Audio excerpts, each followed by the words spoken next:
Hi, this is Manju Ramanan, and I'll be hosting the Superwoman today. And there is a very interesting lady that I have on the show today, and that is none other than Sana Sajan, who is actually known for her very opulent wedding that we all know about. Uh, but very interestingly, there is one interesting thing about this lady is that while she was getting her hair done for this very expensive wedding, she was on the phone talking to her people in Dubai about registering. The workers were registering for the Danube Welfare Center, and she was on the phone with them. And that is one thing about her. And other important thing about Sana Sajan is that she is the brand ambassador of the Dubai Women's Run. So today we are going to talk to Sana about a lot of things that concerns her. She is the daughter-in-law of the Sajan family, a very well-known face that Dubai knows very well. But more than that, what is the woman in her that we will discover? The interesting thing is also that she represents the Dubai Women's Run's very interesting segment. She's pregnant. And like the Dubai Women's Run 2017, which will have 10,000 women run at Marasi Bay, you will have one kind of woman who will also be part of this event, and that is her. And let's talk to her about her journey and her association with the Dubai Women's Run and what she's going to talk about. Hi, Sana. Welcome to the show. Hi, Manju. Thank you so much for having me over here. And I'm really excited to discuss the various aspects of being a woman and me being a part of the Dubai Women's Run here as being pregnant is one thing which shows the strength of being a woman because this is the essence of being a woman. A woman is a mother. So I'm really glad that I'm here. And let's see how you will be talking about the different aspects. Absolutely. So tell me about the fact that how did you get associated with the Dubai Women's Run and how did that journey take forward? So the whole Dubai Women's Run has been on for 7 years now, and it has been a very successful event going on year by year. It happened that throughout these years, I've been associated in the field of philanthropy and charity through my art. So the person who is behind this whole event, Dubai Women's Run, is Plan B, which is Mr. Harmeek Singh. He is such a wonderful person, and he's always on the lookout for people who make a difference in this world, as he himself is as well. So one of my events where I was auctioning the paintings to support thalassemia, Mr. Harmeek Singh himself was a part of it, and he had participated in the auction himself and bought two paintings. And there somehow we had a connect, and he knew and I knew that we will be holding hands together in future for some really good things as well. And this was around 2 years ago. And last year, when the inception of this next association of Plan B with the Dubai Women's Run was happening, Mr. Harmeek Singh just called me and he said that, Sana, I want you on board for Dubai Women's Run, and I want you to bring all your energy. And I said, I did not even ask a question. I said, let's do this, Harmeek. And today we are here together talking about it. Amazing, because the energies would surely be worth to be, I mean, you'll be seeing it, of course. But the more important thing is, in what aspect are you involved with the run? What is that you are inspiring in the run? So we have different influencers for the Dubai Women's Run. They are different brand ambassadors. So starting from a Bollywood star who is bringing that aspect to the run. We have three other influencers, which is a young girl who is a gymnast. She brings her strength. You can imagine she's representing UAE, Lamia. Then there is Dareen Barber, who is an amputee, but she is a fitness trainer as well. So she brings her own strength to it. Myself, other than being a woman, which is my superpower here, I'm also pregnant, which is icing on the cake here. So this does not hamper or put me in the back seat from doing anything. So I'm bringing that strength of being a woman, as even pregnancy is not putting me in the back seat over here, so that's what I'm bringing. Also, I would say my aspect of being an artist and influencing the people who are from the downtrodden or in the needy areas of life. Since I've been working in that section of the society, helping blue-collared workers to get educated for free and giving them free English learning and computer education and supporting thalassemia patients, majority. This is my focus. So we are bringing all of that, energy, which I have been working in the past in my life, over here to lead by example for people. Philanthropy is one of the more important parts of Sana Sajan. As a student, when she was pursuing dentistry, She has used her own pocket money to fund some important surgeries in her life because she was a scholarship student. She could afford to do a lot of things that people don't. People would have blown the money for something else. But as a young student, he decided to do something interesting. Tell me about it. Sometimes I feel very shy talking about things that, I do or I have done in my life, because these are not things to be flaunted or boasted about. But yes, as we spoke about it, that sometimes when you share your life's works and experiences, you lead by example. So this is something, yes, when I was studying in the medical college, I was very lucky to be a scholarship holder. And somehow we had everything in the hostel, so there was nothing that I had extra to spend on, or maybe I chose that there was no need for spending on extra things. So there was one example of them is one person, he was an office boy. He had multiple bony exostosis in his face. So that's it came by birth to him, and sadly, it made him look literally unbearable to look at. It was very painful to see that face, which had so many eruptions coming out, which were from the bone. So, and he was used to living it throughout his life. So one day I saw him, and coming from the medicine field, a student, you're inquisitive, and you're like, "What is happening with you?" I asked him. He said, "Madam, this is from the birth." I said, "Let's fix it." He said, "Ma'am, it will cost a lot of money." I said, "Let's start. Let's try. You know what's important? It's the will." Yeah. So I motivated him, but that took me also, like I took some responsibility on my shoulders. I went to our head of the surgery department and I said, "Sir, we want to treat this And patient." how old were you? I was 19. Yeah, late teens. But it's something important here is that it's not about the age. It's just about the will. You are how small or how big you are. It's about your deed. Yeah. And a lot of times people talk about deeds and doing things, but when you actually do it, you really, really feel good. So what happened? We met this head of the surgery department, and he said, "Sana, it's going to cost a lot of money. Who's going to fund it?" I said, "Sir, I'll do it." He looked at me, and then he was like, "Okay, let's do it." And then we sent him for different hormonal tests and everything. What was the underlying cause? We did the diagnosis and everything. And finally, we did the surgery date. I was lucky enough to assist the surgery as well, because it's a maxillofacial surgery. So we did it. Everything was done. It was a successful surgery.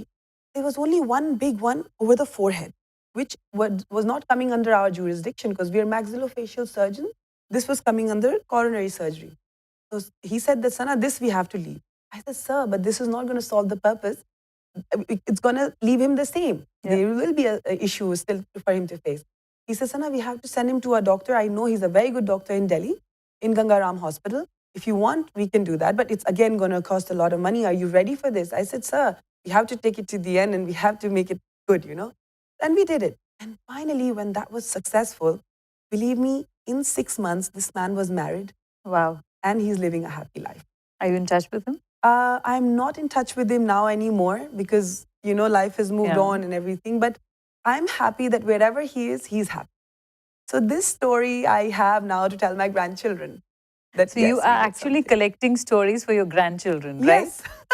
What is the other story? Your love story is another going to be a grandchildren's story, right? Well, I think I'm a story collector that way. So I would have my own fables when I'm older and really sitting on this old couch, sitting with a big family of grandchildren. And I'd be telling them stories about how I was riding bikes and flying off the planes and jumping in the parachute. At the same time, I was helping people as well. So these are little stories. One of the story will be of Dubai Women's Run, how we ran with 10,000 women together on Marasi Way. Absolutely. And some very inspiring stories coming out of there as well. Okay. Now, you have had a very interesting childhood, so which makes you what you are. Influences do make a difference to what we are in our life, right? So, as a child, you've been surrounded by books, you've been surrounded by poetry, you've been surrounded by paintings, and you've also been surrounded by altruism of people, of your family members working for people. So that shapes a young Sana. So if you take Sana back to her 7 or 8-year-old years, tell me about the most influential people in your life and who shaped the way you think today. So we all know very well. When I was younger, I was in a convent, and our nuns used to say that you are what your family is. At that time we used to laugh and just say, what are they saying? And this is just proverbs that people use. But when you grow up and look back on your life, you realize that yes, you are how your parents and your family watered you and brought you up, you know. So I would say definitely the biggest influences in my life would first of all be my parents, my mother and father, who have always been giving back to the society in different forms. But the most important person who is my school of thought as well is Dr. A.R. Bedar. He's my father's elder brother. So he's himself a very literary person. And um, we, as little kids, you know, I always used to have these questions coming up and popping in my head, as we all do. We are inquisitive when we are growing. So one day I went to him and I asked him that, Abba Jani, why do I think so much? And why don't other people ask the questions that I ask? And this is the truth. You know, when I used to go in the school, girls used to be very busy looking at their Barbie dolls or making some makeup or something, or random things, but they did not have the questions of the world and humanity. And I was like, is there something wrong with me? So that question was there, and I asked him. He said, Sana, were you born a cow or a buffalo? I said, no, you're born a human. And because you're born a human, that's why you have these, and you will not die a cow or a buffalo. Lovely. You know? So that has always been there in my head. So I think when I do something and then after a beautiful, productive day, I lay back in my, bed in the night with a smile on my face, this thought always comes back to me. And I remind myself that, Sana, you are not born a cow or a buffalo. You're born human. And this is what you're doing, being yourself, doing total justice to it. And that comes to the next segment, which says that he gifted you a couplet. Yes, he which did. almost defines your life. Now Yes, tell us he about did. that beautiful. So, I couplet. come from a very proper Urdu speaking background, and shero shairi and beautiful poetry has been like breathing for us. So one of this really nice moments when I again asked him a question, and I was talking about, literally, I was around 17, and I'm talking about world peace and people doing bad stuff to people, and why can't we do something and bring a change to the society? You know, he told me something in a very beautiful couplet from Allama Iqbal, and he said, I'll give you the meaning in English. He said, नाला है बुलबुले शोरीदा तेरा खाम अभी अपने सीने में इसे और जरा थाम अभी. This means that, little nightingale, your song, it sounds like a cry. Hold it in your heart. Let it simmer. You know? So that, again, it just stayed with me. And that thought, that beautiful couplet which he gave me, today, when I do things and when we talk about things, and sometimes when I hear people talking about my work, now I say that, okay, my song has come to a euphony now. So it is no more that cry or hue sounding like that. It is simmering and it is coming out to be a euphonic, note. So Lovely. he said it that way. And you know how you shape up? It's because how your elders, your family, your environment, they influence you. Beautiful, beautiful thought. And again, your family also was into a lot of charity and a lot of social causes that your parents have been part of. So tell me about that as well. So my father, he's a doctor. That's how my inspiration of getting into the medical field came in. Along with that, my mother was an artist. I think I got the best of both worlds. During this, my growing up phase, my father had donated one of his buildings to an orphanage. I used to every now and then go over there and help the kids over there and just enjoy as a young kid as well. But that thing always stuck in my head that, these people, they need help. So seeing my parents do all those things, I grew up, and then when I was in my medical college, while I was doing those little bit of surgeries here and there, other than that, there was also one orphanage in Alipur, which is on the outskirts of Delhi, where I used to go every now and then, every 2-3 weeks on the weekends, and give them some clothes, give them a sewing machine, more than clothes, because sometimes they used to wear tattered clothes, or give food to them. So this came throughout. And after I finished my dentistry, when I came back here with my parents, the good part is because they were from that mindset as well, they always encouraged me to do what I was doing. They never said that, Sana, this is of no use. They said, yes, do it. And they were always a part of doing something. For example, when I launched Alif, which was in support of thalassemia, Alif is an art festival, they were a part of my team in organizing. Because at that time, I was not married in my current family and I was doing everything alone. So that alone was not really alone because my family was with me, so I did it, but along with the support of my family. So I would say when you're saying that my family has been there in the charity, that's how they helped me as well to be today what I am. And now, mashallah, where there is a will, there is a way. Absolutely. Now that I'm married in this family, it's just fit in like a, gemstone in a ring.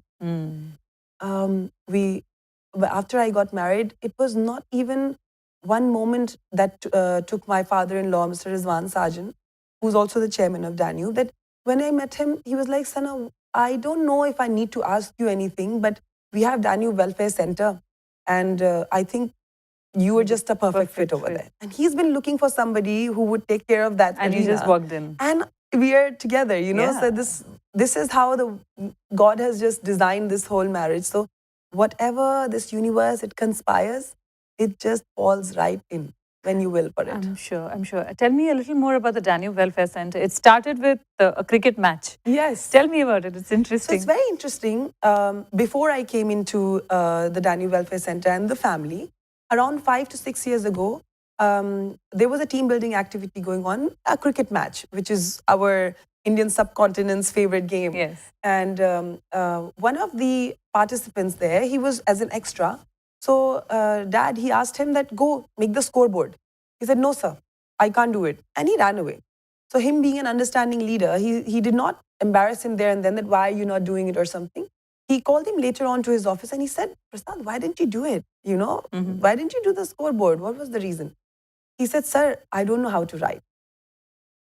This came as a shock to our chairman. And he's like, literally in Hindi, they say, Chirag tale andhera. There is darkness right there and then. And he asked him, so would you like to study? He said, sir, I don't have time and I don't have money. He said, if I arrange for you classes free of cost, will you study? He said, definitely, sir. That day, he decided that we'll start a class inside Danube. So we collected around 40 students and we had a batch. Okay. And out of those 40 today, you will not believe, 15 of them are already got promotion. Wow. Of course, they're speaking and doing all the English and everything, but they've got promotions. Like one of the drivers, he's now a PRO officer. So he can actually speak in English. He can take the new admissions to the HR and the PRO office and everything. So, there's a rise in self-esteem. There's a rise in self-esteem. You get more pay, you get promotion, you go back home, your kids, you can talk to them better. You can teach your kids more. So you're not teaching one person. It's empowering the entire. Exactly. It's the whole generation next to him you're educating as well. So this is one example how it started. Then from Danube, it became Danube Welfare Center, where we started in Karama as one single center and it was open to all the companies around. So Mrs. Shabnam, she's our chairman's sister. She was involved there and she also did some really good work with her own personal relations and asking people to get more students because the more you do, the better it is, right? Absolutely. So we started getting more students. Over a period of 5 years, it was over 3,000 students that were educated and given lectures to and given inspiration to during this time. Now, when I came in, which is last year, the flow was a little bit different. So I brought in not just the education of blue-collared workers.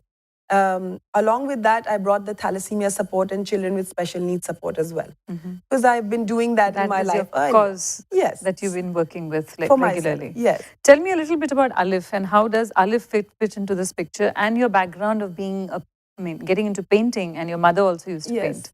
So tell me a bit about that and tell me about the painting, Alif, and how does it also fit into the grand scheme of things that you're part of? Definitely.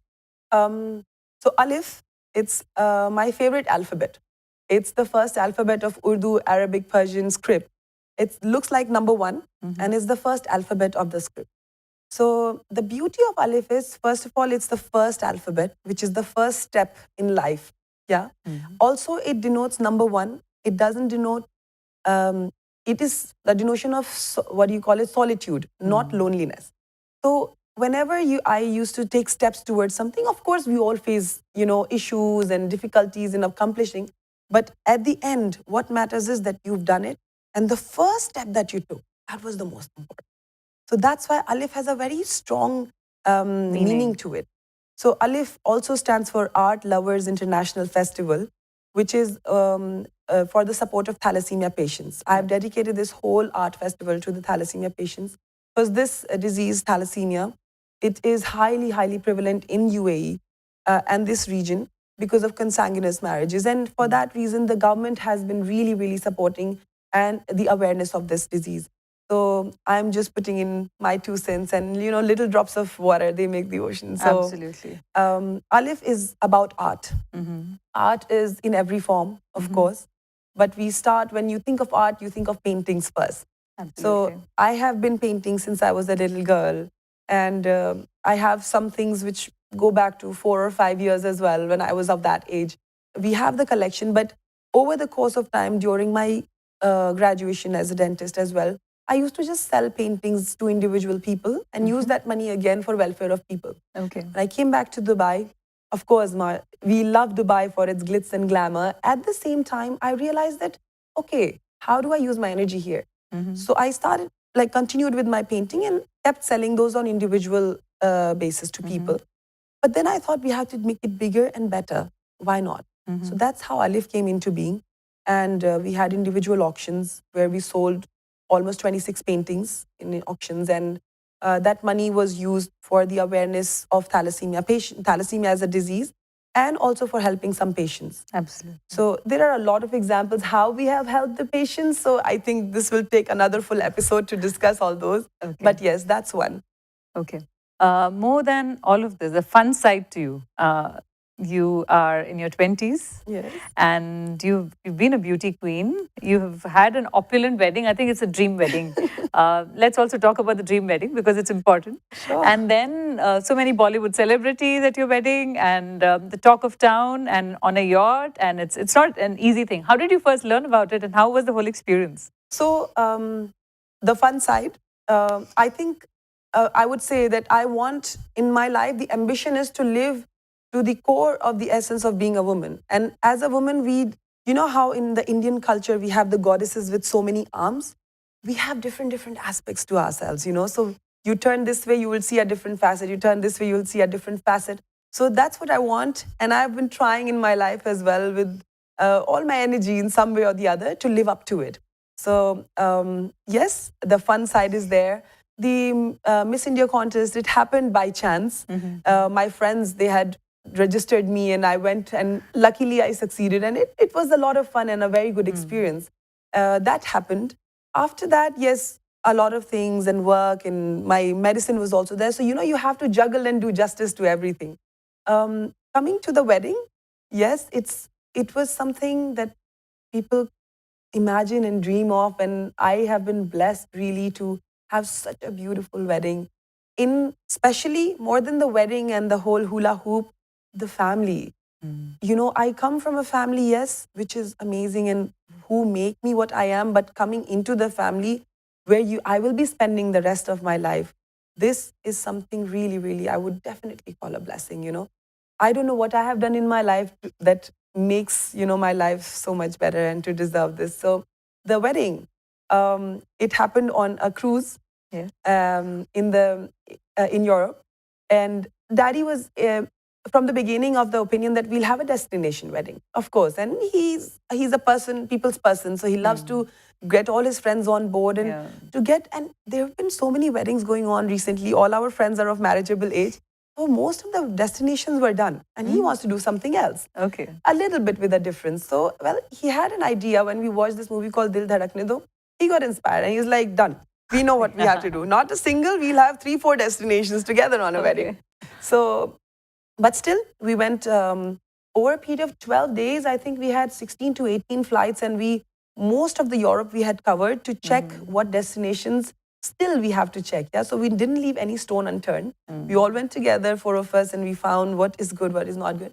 Finally, we finalized the cruise, and that idea was beautiful. Now the Bollywood was there, all of Dubai was there, and a lot of people from India had come in and from different continents. That's about love. Yeah. I have no doubt about it. A lot of people say it, but when you actually experience it, you realize that no, this is the truth. On that boat, that was a boat of love. People were there having fun. It was 72 hours of marathon party, and everyone was having fun, and they were all happy.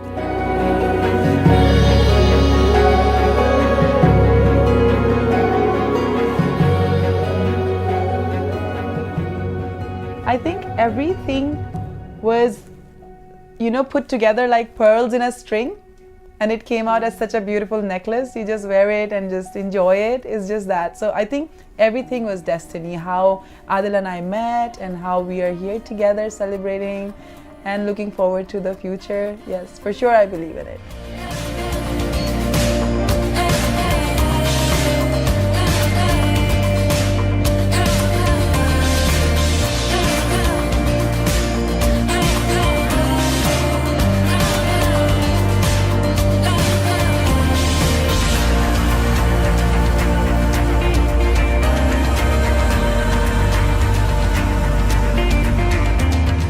There's setup, there's lights, there's stage, there's theatre, there's action, there's drama.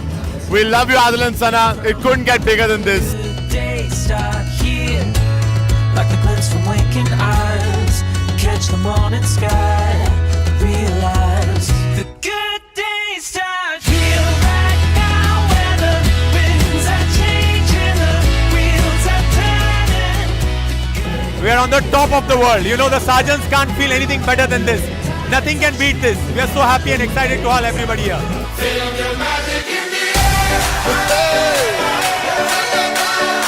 Magic system, Red One. Of course, as a family, me as the bride, Adil as the groom, and our parents, both sides, they were on their toes.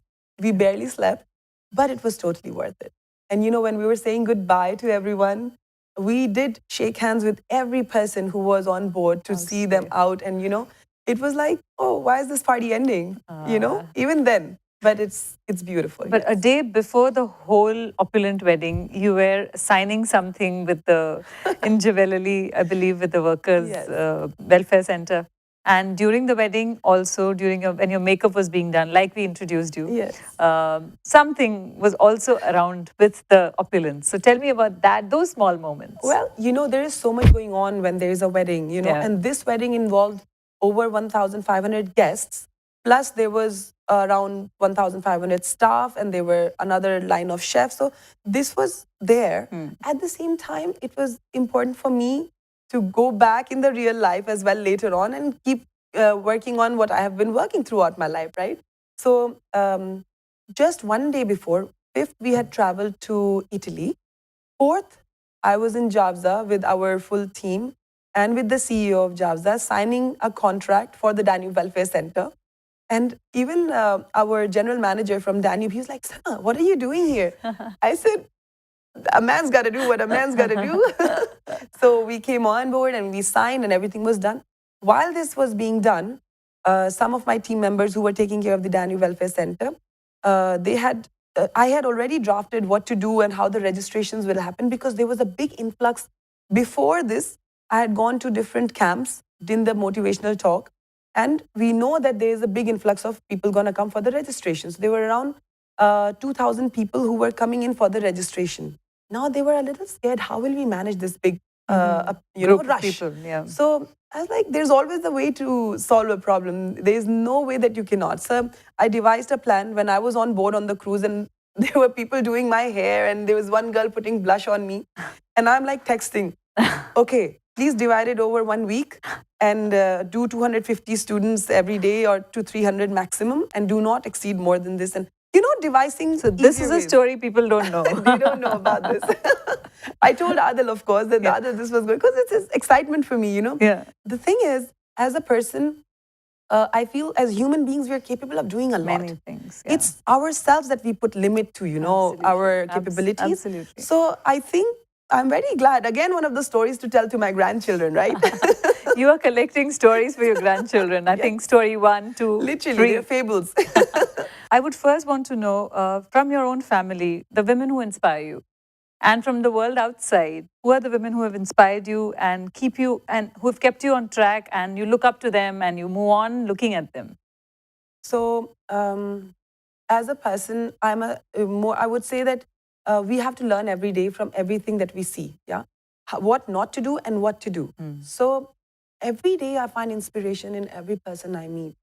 So to tell you honestly, Manju, every time I meet you, I get inspired by you as well. So you are one of them. And apart, if I have to name the top person, of course, knowingly and unknowingly, my mother has inspired me throughout a lot. She has we have imbibed from her what values we have today. So she is the top person in my list, I would say. Other than that, if I come to the world outside my home, there are certain personalities since childhood. They have given me inspiration. So it sounds very cliche, but Mother Teresa has been one of them. And when I was very young, I remember the day when she passed away. I was the one in the assembly in our convent giving away the speech about her. So okay. I remember very well, and I was talking about her. So it has been there in my system somewhere. She has been one person. One current personality who is a wonderful person and who is also our current brand ambassador, she's Ms. Sushmita Sen. Yes. Since childhood, she has always been, one person who I've always, learned from, looked up to, and she's been an inspiration as well in personalities. But definitely, I would say every day I meet one person, every woman in herself is an example and she inspires. Every woman we meet is an inspiration. Wow, that's lovely. Anything more about your interests? What do you do when you have the time? And how are you looking? I mean, I know that you're writing some letters to God. If you want to share that. Well, that's something that me and my husband share a joke as well, because I'm pregnant right now. So he always says that when I say, oh, I would like to ask God for this for my baby, he goes like, oh, you don't get everything that you want. I said, no, God's my friend. I can ask him anything. So yes, letters is one thing to God. I think every little girl has those little things in her closet, right? So Yes. she has those little dreams, and we will always be those little girls playing with our different things. Yeah. So what is important in my life when I do something? We all get 24 hours. Yeah. And sometimes, these words sound very cliche, Yeah. but we have to make the most of it. Absolutely. So I love to cook. Mhm. I love to ride bikes.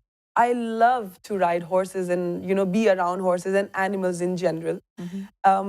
Also, I really, really like driving cars. Okay. Other than this, somehow the intrinsic passion is towards art. Yeah. Art in different forms. It could be conversational art, it could be painting, could be writing or reading, of course. So And about the book that you're compiling since you were how young? it's been over 10 years now. I was 10 in my years? teens, yes. Tell me So- about it. It's an Urdu book. Yes. It's an Urdu compilation of poems, shairis, and all the people that she's inspired by. So let's hear from her. Well, since I said I come from my family has been always into Urdu poetry and everything and medicine. So everything you see today, it's the result of my family's work over generations, I would say. So Urdu is such a beautiful language, like any other language. It's an art in itself, and to see any language fade away or die, it's like unjust. It could be any language, it could be Sanskrit if you have to really think about it. That barely people now bring out any shloks or anything from the, Sanskrit. The same thing is for Urdu as well. So for me, sometimes I find it difficult when I want to put up a Allama Iqbal or Ghalib's a couplet in front of my friends. They just look at me and they go like, yeah, because the thing is, they're not from that They don't relate. understanding. Yeah, they're not. Because we all are very, very, our language is English primarily now, right? The communication, it gets easier that way. We're in a multicultural environment. So, yeah, I hate to see one language and along with that language, a culture fade away and die, right? So, this is an attempt. I call it GEAM. Hopefully, we'll be getting the ISBN number soon, and we're working on getting it published now. GEAM is an anthology. Okay. It's a collection of the Jeevni. Jeevni is a small writing about the sketches. life sketches of the poets, starting from the 13th century, from Amir Khusro, where Urdu was called Hindivi. Oh. From that time till date, around 350 or more poets have been put in together over here. A little description about their lives and their work. And this will be in English as well as Urdu. This is primarily in English, Mm-hmm. focusing on the people who cannot read and write Urdu. Okay. The reason is, at the end of the day, to bring back Urdu to the people who speak in English and read in English. Because the script is a little bit difficult, right? Okay. So just make it easy. I always believe in bringing water to the horse. When we work in Danube Welfare Center, we bring the center and the education to the people, to the campus of the absolutely. people. Same is here. I'm making it easier for the people to learn Urdu, so, and just inspire and bring it to the coffee table. For example, yesterday when I was reading about Dinkar and his work, so today nobody talks about it, at least not in the common sittings that we have, so I want to bring that beauty of language to the coffee table, where we just put in a little share here and one couplet there and one Shakespeare there, just to enliven it. So it is just an attempt of that. So tell me about the poet from Hindi cinema, a poet or the lyricist or the filmmaker from Indian cinema who's really moved you the most. Well, there have been really, really wonderful people in the Indian cinema as well, but from the top of my head, who I can mention here would be Mr. Gulzar and Mr. Javed Akhtar, definitely. They have been integral part of the Indian cinema, and they have been adding to the beauty of the language, in their own subtle manner. And they live it. Yeah. It's not that they're just trying to do it for a commercial sense. They really live by it.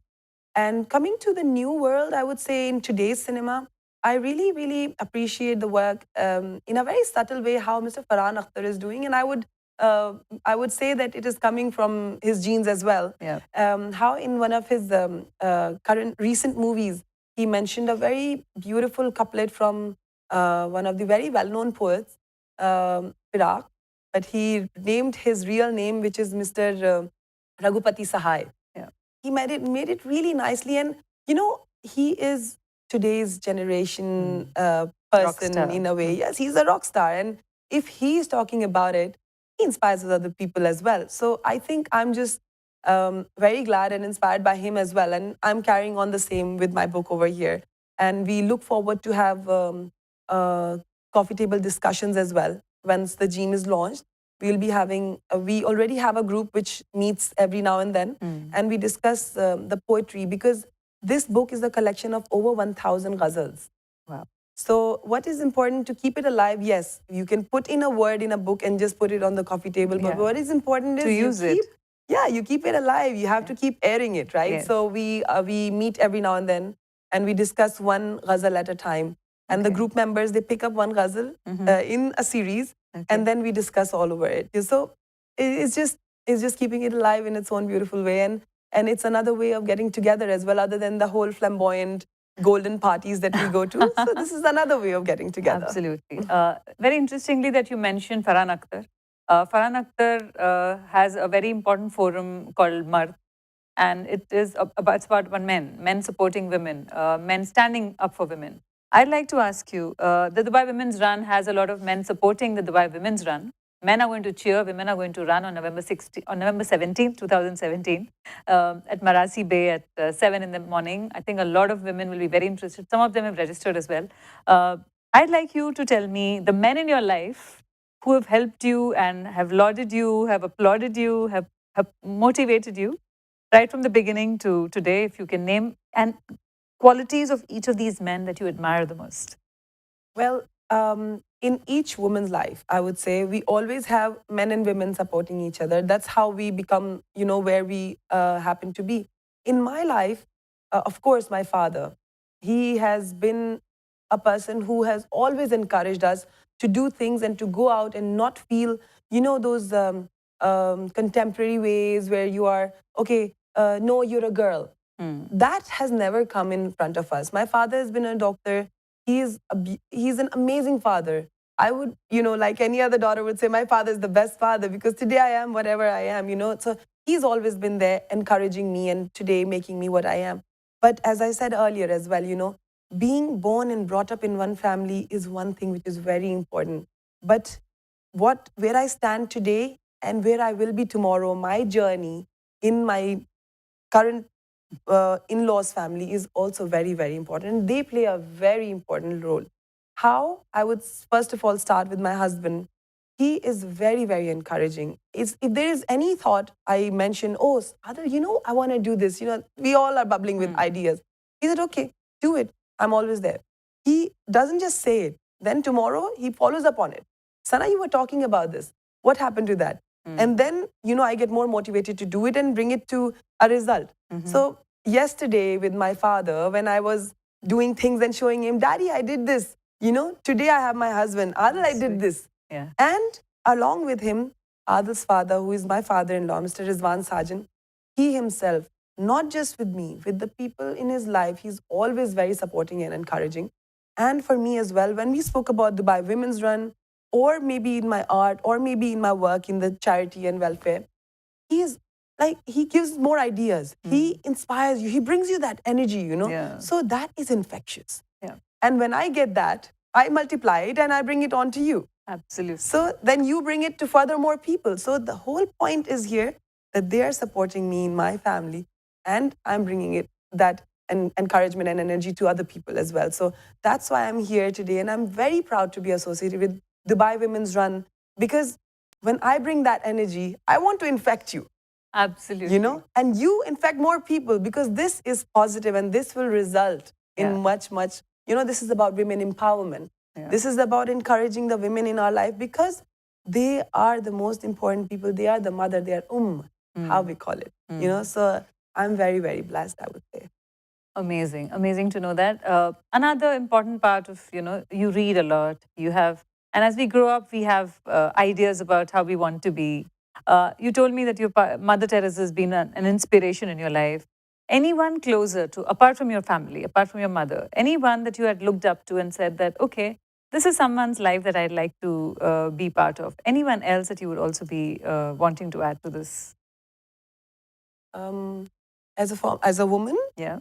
And as I said, we have so many women who I see every day. And since I've been a part of the UAE and the Arab world, so here I find so many women who are inspiring. A lot of people, when they look upon, oh, you're wearing an abaya, oh, you're wearing a shela, this is never a hindrance in UAE. I really, really salute the leaders over here who encourage the women over here, and the women like Princess Haya herself. She is an inspiration in herself, I mean, you look at her and you will not feel the way she is so warm, how she has accomplished what she's accomplished. There is also, you go to Sharjah, you do go to different Emirates, you can name yourself so many of them, they are inspiring in each and every.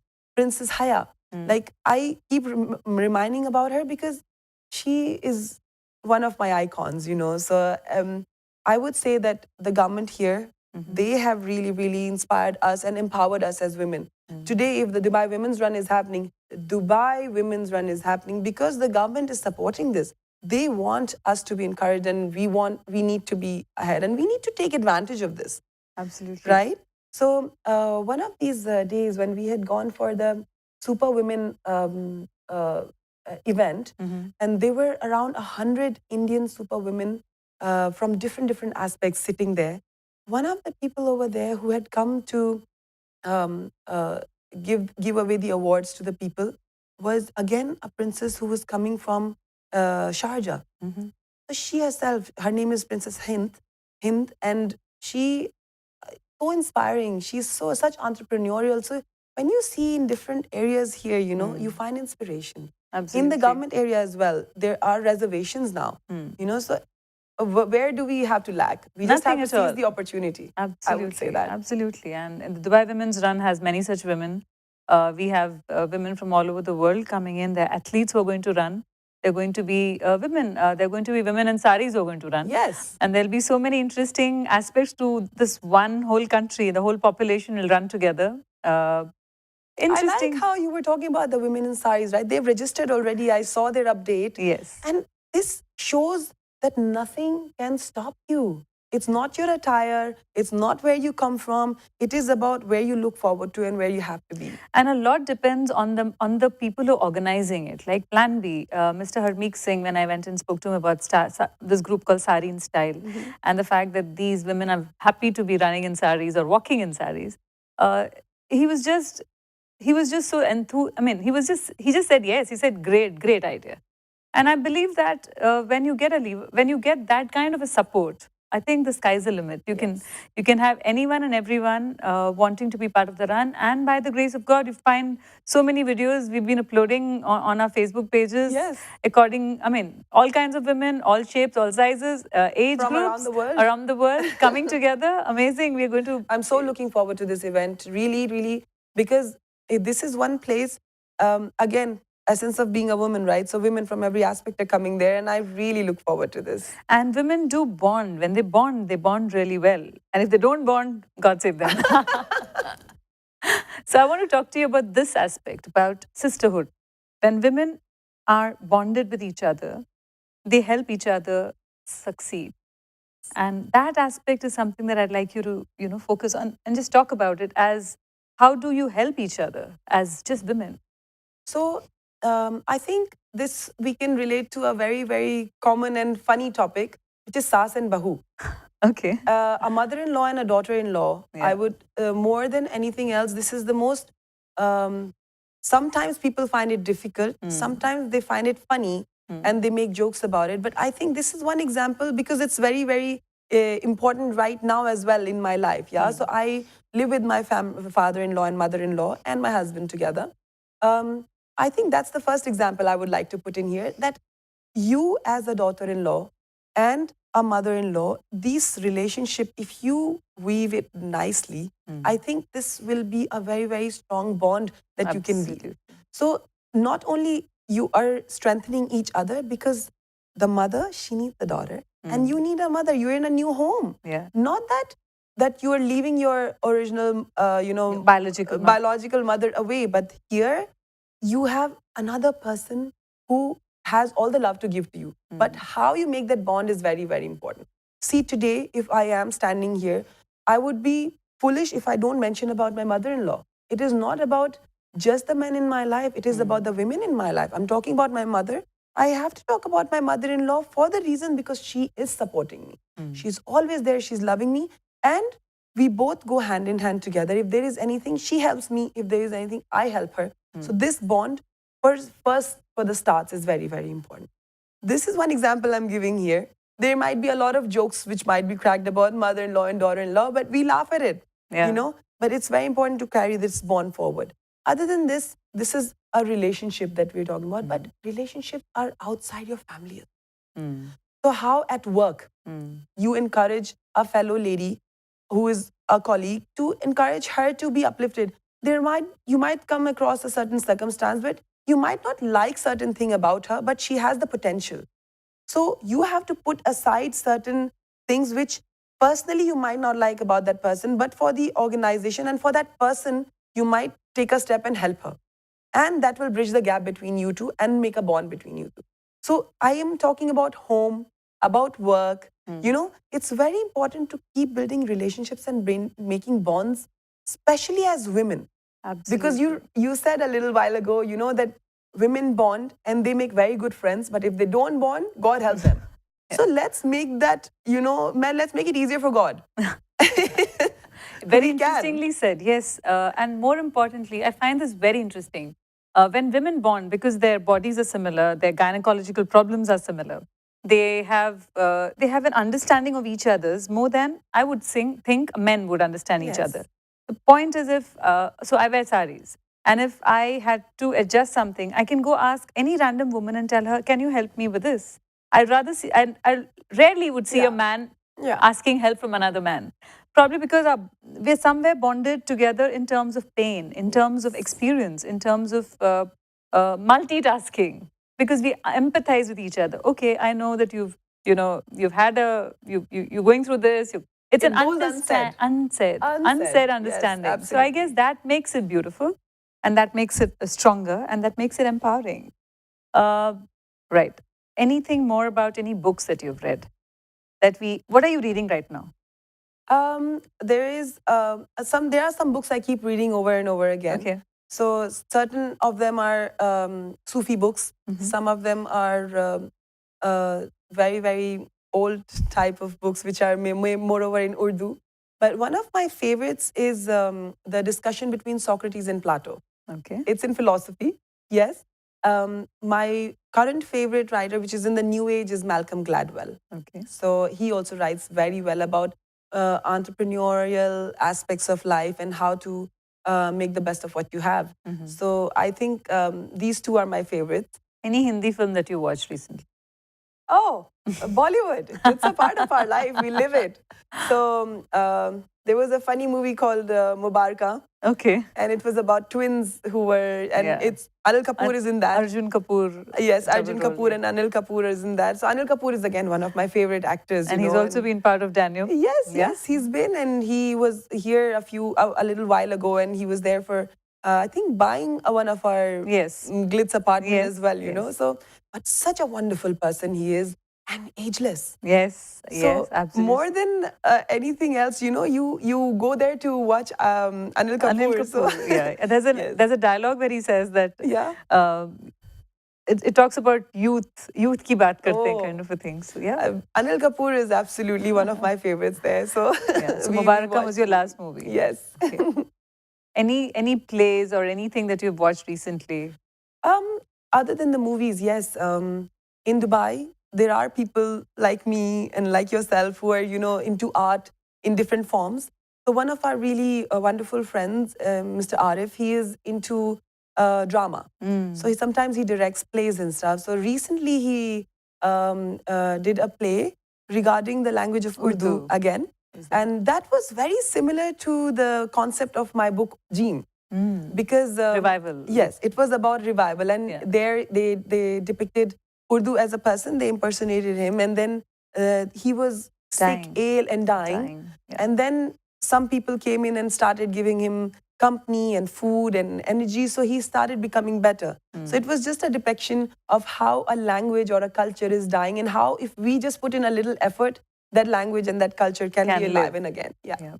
So that was one of my very beautiful, you know, things that recently I You experienced. enjoyed watching. Yeah. And you've been traveling quite a bit. What was your last? I saw your Instagram post. There was a last. What was your last travel destination? What did you So, you know, they say that don't ask me how much I've learned, ask me how much I've traveled. So yes, traveling is absolutely, it's one of the most beautiful aspects of one's life if you can get into it. In the last 2 years, if I actually start counting, I don't know how many destinations I've been to, but the last one, which was just last month, it was our baby moon. We were very, very specific about it because we know that this is going to be our last trip together as single people, you know, or married people. Now we'll have a family.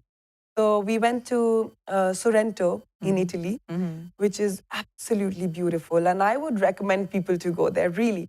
Absolutely breathtaking. And you get a car from there, rent a car, and go in the beautiful hills of Italy and go to different places like Positano and different stops further. Absolutely breathtaking. The sea and the mountains and the weather, absolutely fantastic. The food is amazing. The people are really, really warm. What do you do when you travel, apart from the fact that you are a different kind of a person? You're not somebody who will just go to sightseeing and then let it be. You soak in the culture. You learn something new.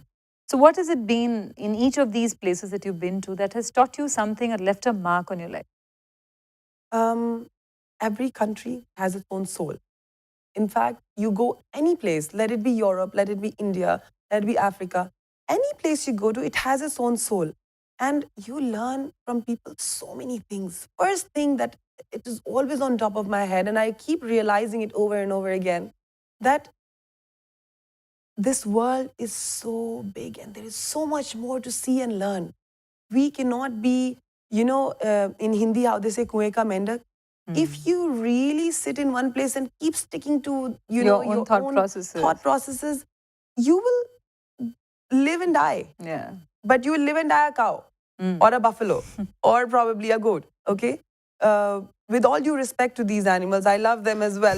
Yeah, but at the same time, you will not have more to life. You will not do justice to being human. So whenever I visit a country or a city or a place, you meet people. You see how they react to things. You learn about their culture.